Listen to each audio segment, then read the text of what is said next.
thank you for coming. I really appreciate it. This is a good-sized group. I wasn't sure what to expect.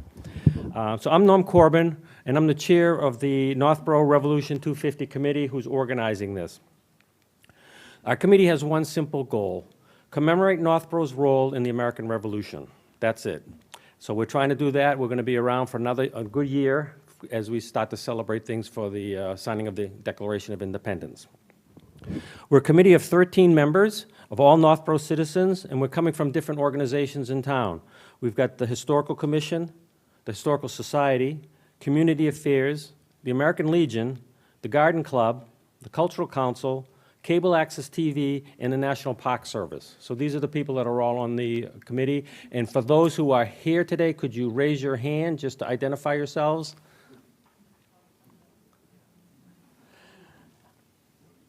So today is our first event, and we have another one planned. Things are going to come pretty quick. We got another one in 2 weeks, but then the big one we hope to have is in the summer of to celebrate 1776. But today we're highlighting the 27 what they called colonial witness houses, and these are houses that were standing during the Revolutionary War and are still standing today. And to be honest, I had no idea we had 27 of those throughout the town. It's pretty amazing. So the two activities that are coming up in quick succession is next Friday, April 25th, the Historical Society is having a program, and myself and Bob Light, who is Bob? Raise your hand. Bob, are giving a presentation about Northborough's role in the Revolutionary War. You're certainly all welcome to attend that, and that's at the Historical Society at 7 o'clock next Friday. The week after that is Saturday, June 3rd, and that's a Saturday, and we're having an event on the town common. And for that one, it's about the Minutemen's departure. We know the 50 Minutemen departed Northborough to go start fighting in Lexington and Concord, so we're having essentially the event is based around their departure. Excuse, I did say June 3rd, and it says June 3rd on the paper. But it is May 3rd. Thank you, Lois. Lois is the one to make sure everything is, our ducks are in a row. I want to thank the support from the town of Northborough. The town of Northborough funded our uniforms, funded having at least pictures made. They funded our marketing. We're really appreciative for that. They came out of the ARPA funds, and where's Mitch? Thank you, Mitch, for making sure we got this done. We also have support from the Historical Society, and Festive Breads and C'est La Vie Bistro supplied some of the food for this morning. I do have one request. There's a booklet in the back. It's Northborough during the Northborough Revolution. It's 50 years old, and it has everything you ever wanted to know about Northborough and the Revolution. We printed up the new versions of them, but I'm going to ask that they're really helpful, but if you could take one per family because of the cost for printing them. That would be my only request for that. The other thing we're working on is we have making short videos. 4 of them are going to be played today on a loop. We expect to do between 12 and 15 of these over the next year. And they're short, they're just highlighting different attributes of the town. So the cable television is doing them for us. We really appreciate that. So today's event, which is definitely on the witness houses, is really to the hard work of Michael Roman. Where's Michael? Michael Roman, Lois Vanderkoppel-Smith, and Ellen Racine. Ellen's not here. I don't think. Where's she hiding? Oh, I didn't recognize you. You were all dressed up. So those three, really, let's give them a round of applause. This whole thing wouldn't have happened without their help. So the way the schedule is for today, after I get off the podium, Michael Roman is just going to talk about the exhibit. And then we're going to have two owners of homes to talk about their homes. And one is Lois will talk about her Samuel Wood home, which is on Main Street, which is very relevant to the historical war, the Revolutionary War. And then Rick Niebuhr will talk about the Whitney Parsonage, which is also probably the most famous building in the town. So let me start with Michael. So first off, I'm not a public speaker, so bear with me here. We came up with the idea of the Witness House display as a way to get the residents of Northborough engaged and interested in the history of the town. It's great to see so many turned out. so many homeowners as well, so that's great.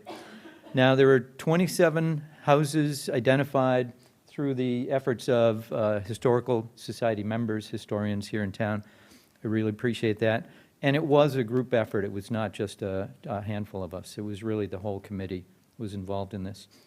So some of these houses were standing way before the revolution, but again, we're here for the revolution. 3 of these 27 homes were built during the revolution. The others were preceding it. And I don't think I have much more than I can add to that. If there are any questions, again, thank you for coming out to be part of Northborough's history.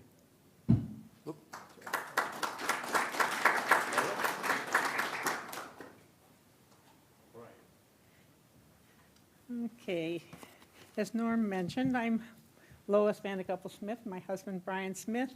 We live at 97 Main Street. So Samuel Wood II lived at 97 Main Street, the house that his father built in 1749. In 1775, Samuel was the captain of the militia, and he was also the captain of the newly formed Minutemen. When the call was received to go to Lexington and Concord, Captain Wood and his men were training at the training ground at the corner of Church and Pleasant Street.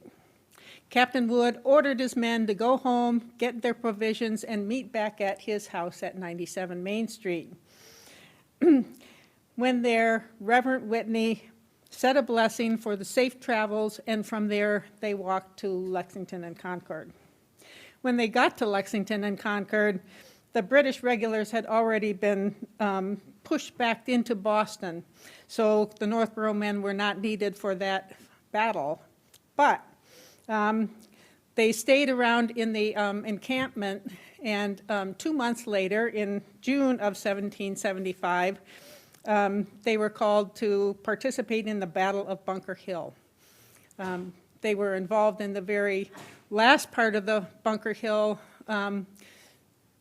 The people were already called to retreat, but Samuel Wood said, well, yeah, we don't want to start the war, keep it going, but we do want to give protection for the people who are trying to retreat. So he and his men gave protection to the other Minutemen who were fighting, and Samuel Wood received a slight wound from a British bullet. In 1918, inventor Thomas Blair recognized the significance of the house at 97 Main Street, but it was in really bad repair. So basically, he took the whole skin off the house, kept the posts and beams, and made a new skin that's kind of in the design of a colonial home. So that's why when you look at the picture, Michael put both pictures of the old house and the current house, so you can see how much it changed. I mean, it looks like a totally different house, but when you look at the beams up in the attic and in the basement, they're original. In 1972, Ann Morton, who lived at the house at the time, was a genealogist and the National Regent of the Daughters of the American Revolution, DAR. She organized a Captain Samuel Wood chapter of Northborough, Massachusetts, of the National Society of the Daughters of the American Revolution. So this chapter of the DAR donated a metal plaque in Samuel's honor and had a dedication at 97 Main Street on September 17, 1975, when it was placed on the house. So when you look at our exhibit of the pictures, besides the old picture of the house, the new picture of the house, it also shows a picture of the plaque that was placed on the house in honor of that being the meeting place for the Minutemen leaving from Northborough. Thank you.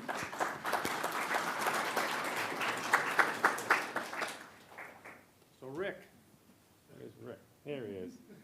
So I'm not recognizing people today. So Rick is the owner of the Reverend Whitney Parsonage on Whitney Street. Yeah.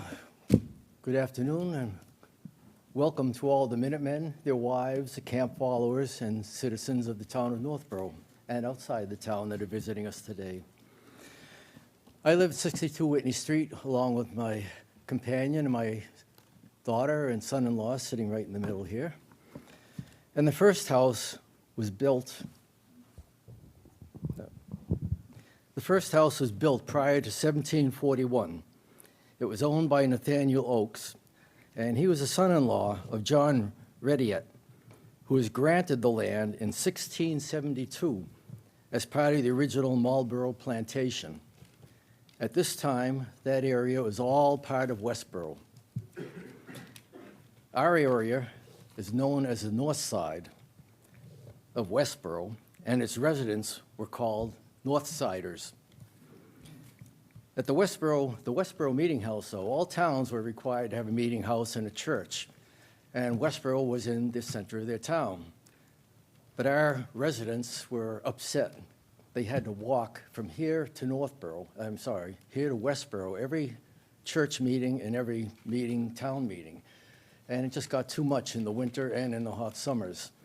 So in a way, they rebelled. In 1941, they started meeting and having church services at Nathaniel Oakes' house. In 1944, they petitioned the general court, and the general court agreed with them, and they split off from Northborough, and this became the District of Northborough. In 1945, they put up the framework for the first church, which is a Unitarian church up on the corner of Whitney and Pleasant. Let's see, where am I? In 1945, John Martin then bought the house from John Oakes. And in 1946, he was ordained and installed as the first minister of the Northborough District. Mr. Martin, Reverend Martin, served for 21 years when he passed away suddenly. 5 months after his passing, Peter Whitney gave his first sermon, and he was ordained just a few months later, in November 4th of 1767. This was 1 month after his 23rd birthday. As was common in those days, a minister, after being ordained, got married. And Peter stood right out a few months later and got married to Julia Lambert of Reading. For 2 years, there was no record of where he actually lived, but he bought the house from Reverend Martin in 1770. Actually bought it from his widow because Reverend Martin had passed away. Then on April 26th, 1980, Peter Whitney was given a sermon in his church when one of his petitioners came up and handed him a note. Said, "Your house is on fire." Well, being the good minister, he finished his sermon. Then he went to see his house, which there wasn't any. What was left was a cellar hole, the chimney, and just a small portion of the kitchen from what I can find, because my ceiling still has some charred beams in it that they must have reused, and that's where the fire started. But there's absolutely nothing left but a few kitchen utensils left from the first floor. Now, this was just 12 years after he had married. In those 12 years, he had 11 children. So his wife was quite busy. But how he did it, preaching his sermons, and he was a very outstanding speaker for the Revolution. His father was a Tory, but he was for the Revolution. And he went to Cambridge. He graduated from Harvard at 18 years old. He was very close friends with John Adams, and John Adams visited the parsonage many times. And in 1776, when we signed the Declaration of Independence, Peter Whitney was with John Adams in Philadelphia. The current house has its original cellar. It has a center chimney, which there are a few houses in town with a center chimney. And that was rebuilt the same year it burned down in 1780. And let me see, where am I? Yes, sometime right after it had burned, we don't know the exact date or there's no records of it, there was a blacksmith shop In another portion of town, because of Whitney's large family, that was brought over and attached to the house, which is now a separate entity, a separate apartment on that house. But that was shortly after its burning. And so Whitney was a very prominent man. He was loved by his parishioners. When he started, I believe they paid him 70 pounds a year. When he was in this 1780, they were paying him 3,000 pounds a year. That was more than any other town around, and there was quite a deal where they loved him so much, and what they gave his wife as presents, they beat any other town in the area. But the house, Peter Whitney was quite a notable man, and the house has seen many notable people and a lot of other events in this town. Thank you.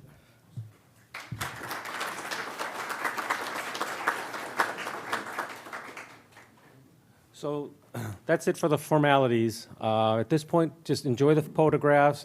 The brochures are in the back, the pamphlets are in the back, and he's going to start up the filming again. And what it is, he's got the 4 videos we've made so far, and between each video, they'll be playing some colonial-style music.